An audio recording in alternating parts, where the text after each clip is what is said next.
There's a certain business model that scamming companies follow. Alright guys, so this is Javiii from Javiii Trading Empire, and we're kind of changing up things a little bit. Alright, so in this video we're going to talk about e-commerce scams. We're going to talk about different scamming models, things that you guys need to look out for. Alright, let's get into it.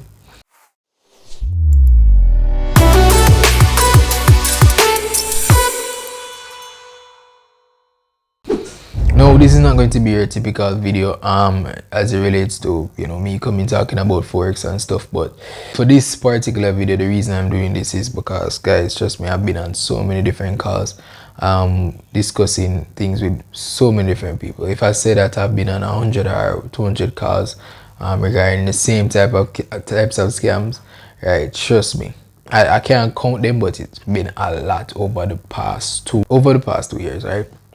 And I can tell you, it is really disheartening. There's a lot of people that has been scammed right across the board, especially in Jamaica. We're going to talk specifically to Jamaicans. I've been wanting to do a video like this for a while, but what kind of draw the line for me is for the most recent one, right? Some persons watching this may have been a part of that company, or maybe you heard of it somehow, but there's this recent one in Jamaica that recently crashed last week, Wednesday. At the time of doing this is like what, the 8th of February, right? And it crashed around last week, Wednesday the 31st, right? Certain news media put it out around Monday gone, like Monday the 5th, right? The thing is now, I know some persons who are a part of this company, right, and I could spot the scam from the get-go. You know, being in the business where I've done online business, and you know, I've looked for numerous opportunities online. I'm able to spot certain things more. I'm more keen and able to spot things a lot faster than a lot other persons who may not have been in that space for a while. So I'm going to share with you guys a few tips, a few things for you to look out for, and ways in which you can spot a good opportunity versus a scam. Now, the first thing, now, you as an individual have the right. You can check a registrar office website, whether here in Jamaica, in the UK, the US, whichever country, they all have a website. You can check to make sure a business or a company is registered. Right, that's the first thing. You need to type in to find out what the name is. I've searched the UK one, the US one, the Jamaican one, right? So what country it is, you can type that in, just say what's the registrar website for that company. Search, you find that website, you type in that company name, right? The company that was introduced to you in whatever way, you type in that name to see if they were registered. Now, generally, if it is a brand new company, then you know the credibility that they have is not that great, right? Most of the companies that have been around for like a decade, 5, 6, 8 years are more trusted. So if a company just registered in a few months ago, that is not necessarily saying it's a scam, but you need to look out for it. This company, of course, I'm using as reference right now, guys, most recent, right? When I was told about it last year, I checked to see if it was registered. I was told it was registered and it was legit. So I checked to see, and I realized that it was registered September of last year.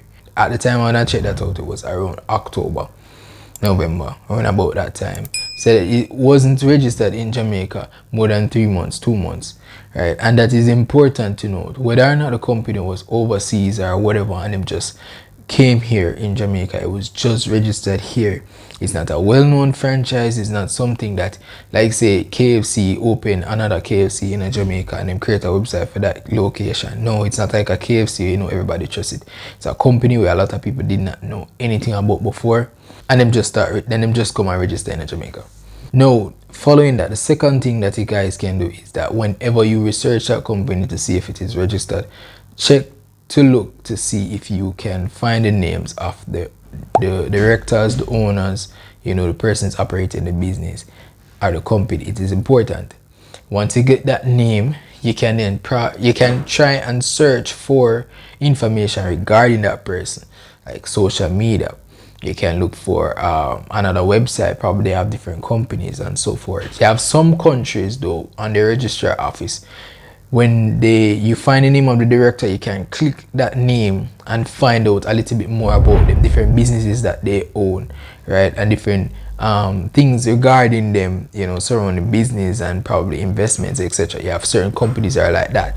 Jamaica is not set up like that, or company's office is not set up in that way where we can easily see the name of the person and click it and you can see a lot of different information. Not that easy. The next thing is, when you're going on the company that you are introduced to, when you go on their website, you look for an actual address. Now, this is something that they can fake. Yeah, we know that. But look for an actual address. Sometimes they can see, look on maps, see an actual satellite view of the building. You can look at the address on the website to map it to the address on the company's office or registrar office website to make sure that it's the same thing that they registered there. That's a place that they're at. If it's not, then you can do some more investigation to see the time in which they registered versus no. If it's a case where they registered years ago, like 10 years ago, and they have one address and no, they have a different address, then that's a chance that they probably move to another place to host the business. But you should keep regular updates with the company registrar and stuff, which is very important. So if you see a different address, then that could still be something of a red flag, right? Check to see if they're active or not, liquidated or inactive, etc. These things are very important. Look for an actual phone number, right? Phone numbers are important. Sometimes you go on certain websites, you can see only a chat. When you type in a chat, you don't have a live person to talk to readily. You have a bot. Sometimes there's nothing at all. You have to send in an email address and then they will contact you further down. Now, this is also important that you have people to talk to, right? Having an actual phone number. So just make sure you actually have somebody you can talk to. Now, with these things that I just mentioned, it is very important that you understand these things. Even though I just mentioned those things as guidelines, it's just scratching the surface as to the things that you guys need to actually do, right?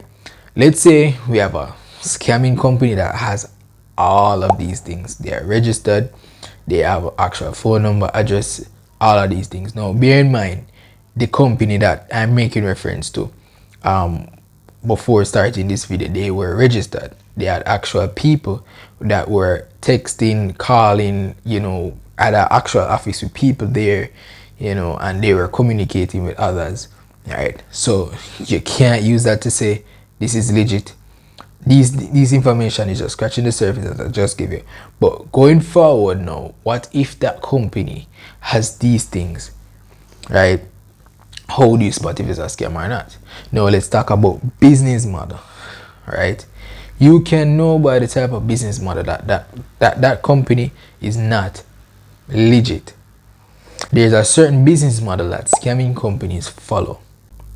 A lot of them follow this MLM type of business model, right? MLM is just multi-level marketing, right? First and foremost, if you want it is a company or a business that is telling you the only way you can be a part of it is if somebody referred you to be a part of it. You always have to have some sort of calls, some meetings, people sending a voice note, your friend, your family from nowhere just come and start contact you about this sort of business, and you can only get it if they refer you, and you have to refer other people and so on and so forth. And when you get on the call, they're telling you things about you can reach this level. You have, let's say, just say for example, you have kingship, you have kingship 2, you have kingship 3. You starting at kingship 0, and in order for you to get to 1, you need like 2 persons you need to refer 2 persons. Go to 2, you need to refer 5. And this multi-level type of thing where you go up the ladder, the more people you introduce into that company. That is something to be very mindful and very careful of. Knowing that the higher you go, the more money you can make based on the amount of people you can bring to the company.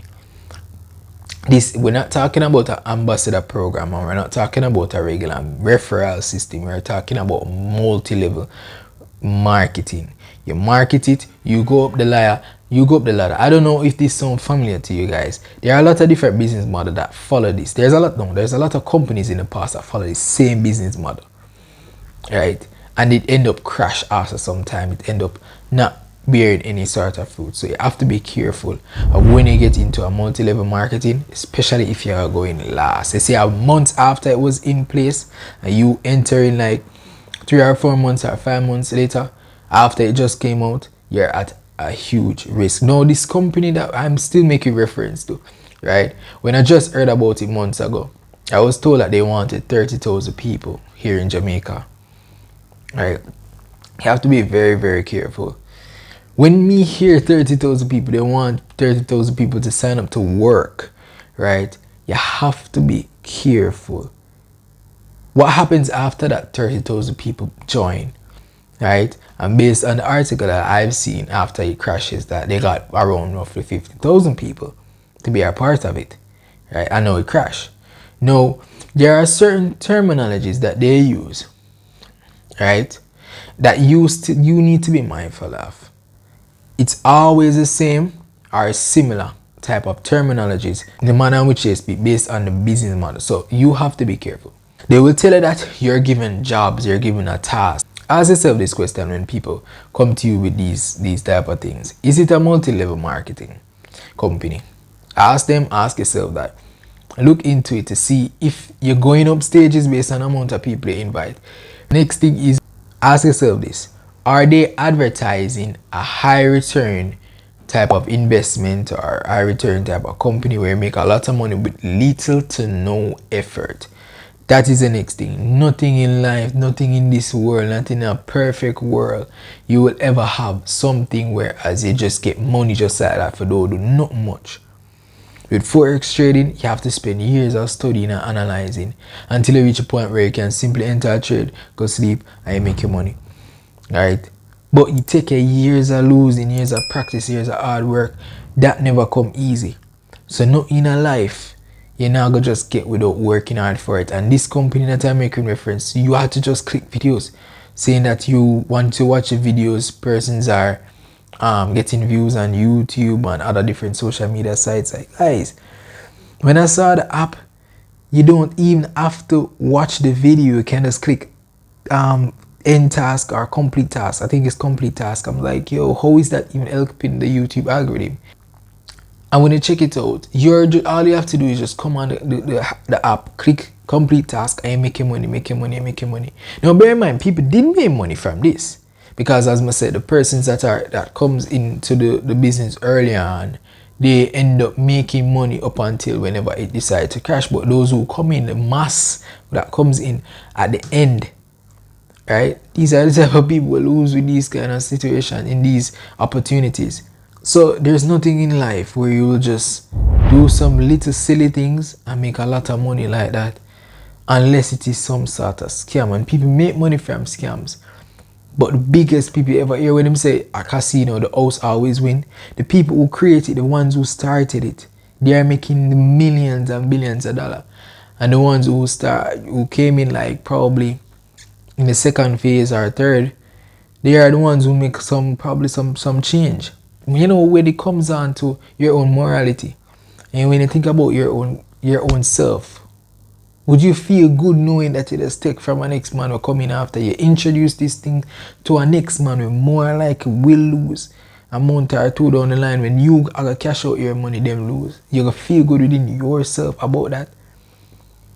I mean, know everybody want to make money and they want to do them stuff, but there in no way, shape or form in this world you will get something for nothing at all. So guys, if you want like a part 2 to this, I mean, I'm going to make this into a mini series, but be careful out there. There's a lot of opportunities.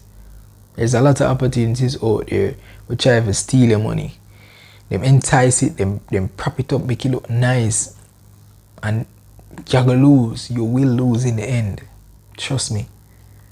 Peace.